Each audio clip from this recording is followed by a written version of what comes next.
VRC के mock scores में बहुत ज़्यादा फ्लक्चुएशंस हो रहा है, उसे कैसे कंट्रोल करें जानेंगे इस वीडियो में। So hello everyone, welcome back to my channel. दोस्ती, मैं ना कोई वीआरसी एक्सपर्ट नहीं हूँ, मैं आपको पहले ही बता दे रहा हूँ। In fact I am very weak at English and मैंने जब अपना वीआरसी सेक्शन अटेम्प्ट किया था, it was more from a strategy side rather than from an accuracy side, if I have to put it correctly। And मैंने अपना बहुत detailed preparation वे इस video में शेयर किया है, जो अभी आपको ऊपर दिखेगा। But yes, for the last 45 days, these are the things I would definitely recommend which can help you stabilize your VRC score in a manner और help you understand कि आप अपने strategy को किस तरह से immediately change करो ताकि आप एक respectable score तक पहुंच सको with a certainty कि हाँ इतना आ ही जाना चाहिए because this strategy works। Tip number 3 will be very golden, तो प्लीज़ वहाँ तक तो ज़रूर जाइएगा। But yes, the first thing that I would like to say which is very cliche but very important, analyze your mocks well and I mean it very properly. Analysis सिर्फ resolving नहीं होता। क्या आपने किसी क्वेश्चन को pressure में आके किया जस्ट बिकॉज आपने पूरा पैराग्राफ पढ़ लिया था? क्या आपको कॉम्प्रिहेंशन अच्छे से समझ नहीं आ रहा था फिर भी आप उस पैराग्राफ को पढ़ने लगे और somehow you just went through it? क्या आपके स्क्रीन के सामने जो भी पहला चीज़ आता है आप वो करने लग जाते हो? क्या आप वीए को निगलेक्ट कर रहे हो? क्या आप टाइम मैनेज नहीं कर पा रहे हो? क्या क्वेश्चन का कोई स्पेसिफिक टाइप का क्वेश्चन में आपको प्रॉब्लम है? जैसे मुझे इन्फरेंस में बहुत प्रॉब्लम था, बट मेन आइडिया थोड़ा फैक्ट्स बेस्ड क्वेश्चन वो मेरे से बहुत अच्छे से हो जाता था। ठीक है, you have to see all of it. क्या आपको पैनिक अटैक आ रहा है, क्या एंग्जाइटी आ रही है, क्या टाइम मैनेजमेंट नहीं आ रहा, क्या एग्जाम प्रेशर है? Analyse your mock well and know your weakness. There is no point of practising or giving tons of sectionals or mocks if you're not able to understand what your weak point is in the VRC section। अगर आपको नहीं पता आप कौन से parameters पे analyse कर सकते हो तो प्लीज़ मेरा मॉक एनालिसिस का वीडियो ज़रूर देखना, मैंने बहुत अच्छे से बताया। वो भी आपको वीडियो के एंड में आपको डिस्क्रिप्शन में ज़रूर मिल जाएगा। आप डेफिनेटली कम्युनिटी ज्वाइन करके डायरेक्टली मुझसे डाउट भी पूछ सकते हो। Now the second thing which I want to say and I have written it because मैं भूल ना जाऊँ इज use AI properly to find your gap. मेरे समय नहीं था बट मैं आपको बता सकता हूँ आप कैसे AI यूज़ कर सकते हो एंड दिस इज इररेस्पेक्टिव आपका आंसर राइट है कि wrong. Just listen to me properly, take a perspective, ठीक है? And even do it when you are reading. So let's say if you're reading an A1 article, after you have read, make a summary yourself and most of the A1 article में आपको एक summary मिलेगा। Just go take out a PDF of the article, put it on ChatGPT, उसमें लिखो कि author का summary ये है, मेरा summary ये है, help me find out all the blind spots in my reasoning, feel free to ask me any questions, I am appearing for an exam and I am reading regularly so that I can become better in the VRC section of CAT examination. Also, while finding the blind spots in my reasoning, help me figure out how should I improve it. बस, then let AI do its job. वो आपसे जो भी question पूछे आप उसका sincerely answer दो कि आपने क्या सोचा, जो भी वो पूछ रहा है, ठीक है?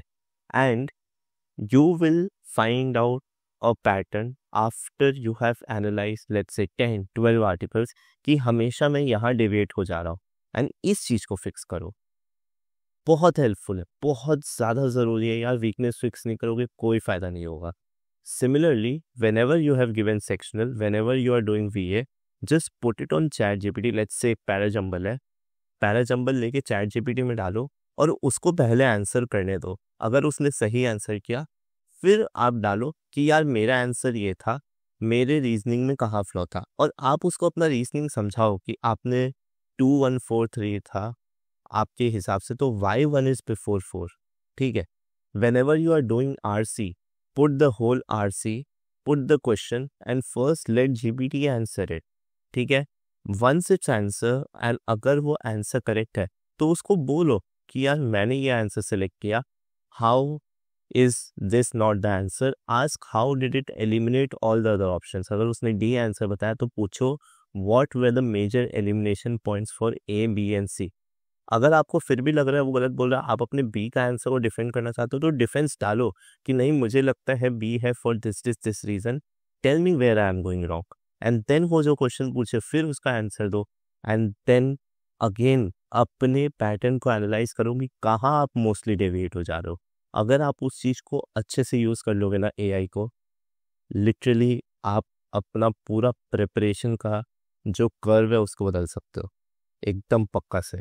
That being said, third which again I told is the golden one according to me is RC genres course, and this is not a course out there in public. जब मैं प्रिपेयर कर रहा था तो अनअकैडमी में करिश्मा ma'am ने ये course launch किया था। अब होता क्या है जनरली समझो कि RC में ना बहुत सारे ऐसे वर्ड्स आ जाते हैं जो लाइक लेट्स से कैपिटलिज्म, जिसका मीनिंग आपसे एक्सपेक्टेड है कि आपको पता हो, बट हो सकता है आपको पता नहीं हो, right? And they are not explaining that word, they are writing nihilism, they are writing Marxism, communism, भाई नहीं पता है मतलब, और वो लोग बता नहीं रहे। And because of that what happens कि आपका जो पूरा पैसेज का कॉम्प्रिहेंशन है ना वो पूरी तरह से खराब हो जाता है। एंड जब वो पूरी तरह से खराब हो जाता है तो ऑब्वियसली आप उसका क्वेश्चंस भी अटेंड नहीं कर सकते हो, वर्ड्स आप वो पैसेज छोड़ दोगे। एंड अनफॉर्चुनेटली अगर वो इजी पैसेज हुआ then you have lost a chance just because you did not know some terms.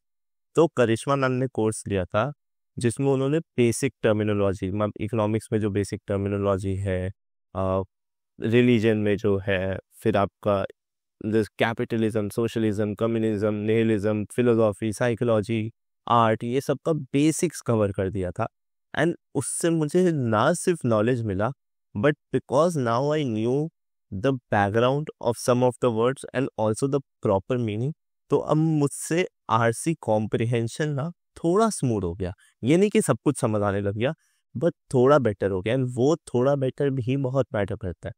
अब आपका क्वेश्चन ज़रूर हो सकता है कि हेमंत मुझे कहाँ मिलेगा वो कोर्स, अब मैं अनअकैडमी थोड़ी ज्वाइन करूँ इसके लिए। डेफिनेटली मेरे पास मैम का कंटेंट था, मैं वो कंटेंट डायरेक्ट शेयर नहीं कर सकता, बट मैंने एक PDF बनाया है जिसमें मोस्ट ऑफ द कंटेंट जो मैम ने पढ़ाया उसका नोट्स है, तो प्लीज़ आप उसको रेफर करना।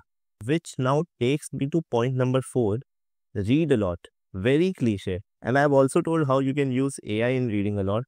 But one thing I have not told कि अगर आप स्किप वाली स्ट्रैटेजी को यूज़ करने वाले हो D-Day में, तो आज से आप जितने भी आर्टिकल रीड कर रहे हो, जो भी रीड कर रहे हो, it should be in scheme and skip form. आपको अपना सेकेंड नेचर बनाना है उसी रीडिंग का तरीका को। आज के दिन भी जब मैं RC पढ़ता हूँ मैं वो स्किप करता हूँ। MBA में भी जब मैंने केस स्टडीज़ पढ़ी, स्किप किया, वो रीडिंग नेचर मेरा सेकेंड नेचर बन चुका है क्योंकि मैंने उसको इतना बार रिपीट किया। And once you repeat it a lot ना, तो आप उसमें अच्छे भी हो जाते हो। वो डैश डैश काट देना, बट से पहले की चीज़ों को, वो जो घूमता है बट से पहले इरेलेवेंट है, बट के बाद क्या इंपॉर्टेंट है, वो कॉन्टेक्स्ट पकड़ना, ये सब चीज़ें आपके माइंड में जब बैठ जाओ, आप इसको रिपीटेडली प्रैक्टिस करो ना, then it becomes your super power. Just knowing that is not enough यार। बहुत लोग को पता है ये चीज़, but the moment you are actually doing it in real life, then you will see once it becomes your second nature, आपको exam के दिन भी वो हेल्प करेगा। एंड इसीलिए मेरी रीडिंग स्पीड हो गई थी, बिकॉज मैं अनकॉन्शियसली स्पीड रीड करने लगा था। एक बार मैं रेफर कर लेता हूँ आप लोग को, लेकिन मैं कुछ भूल नहीं रहा हूँ। यस, एक चीज़ भूल गया था, to know your questions very well, sorry, ये चीज़ आपको एग्ज़ाम के दिन भी करना है। जब आप चीज़ें भूल जाओ या आप आर्टिकुलेट ना कर पाओ, just take 10 seconds, do a deep breath and then start doing. If needed go and refer back to the RC। Yes, तो know your strategy very well. By strategy I mean attempt strategy. तो मैंने जो video आपको शुरू में recommend किया अपना RC का, VRC का, उसमें आप मेरी स्ट्रैटेजी देखना। मुझे पता है मेरी 50% से ज़्यादा एक्यूरेसी नहीं हो रही, तो मैंने अपना अटेम्प्ट 20 कर दिया, क्योंकि मेरे को चलेगा। मैं 20 अटेम्प्ट करूँ, 10 रॉन्ग हो 10 राइट हो, मेरे को 20 मार्क्स चलेंगे। बट मेरे को सर्टेनिटी थी कि भाई हेमंत 50% से ज़्यादा एक्यूरेसी तो तुम्हारा ख़राब हो ही नहीं सकता, उससे ज़्यादा ख़राब एक्यूरेसी है तो तुम MBA करने लायक ही नहीं हो। एंड अगर गलती से उस दिन मेरा 60% एक्यूरेसी हो जाता तो मैं 28 मार्क्स हो जाता, भाई क्या मज़ा ही आ जाता। तो मैंने अपने एक्यूरेसी को पीछे रख के स्ट्रेटजी अपनाया, क्योंकि मैं उसको चीज़ को फिक्स नहीं कर पाया। And that is where I want to tell you कि नो योर स्ट्रेटजी। सेकेंडली, उसी पॉइंट पे अगर मैं बोलूँ तो मैं पहले RC करता था, फिर 2 VA करता था। The reason was very simple कि यार मैं अपने ब्रेन को बहुत ज़्यादा प्रेशर नहीं देना चाहता।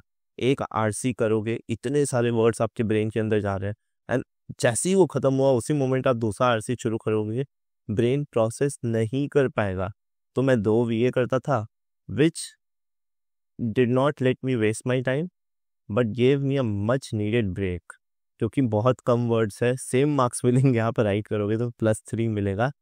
तो वो मुझे काम डाउन करने में बहुत मदद किया। तो स्ट्रैटेजी में ये भी इंक्लूडेड है कि आप किस तरह से क्वेश्चंस को पिक करो, and always pick comprehension first. What do I mean by that?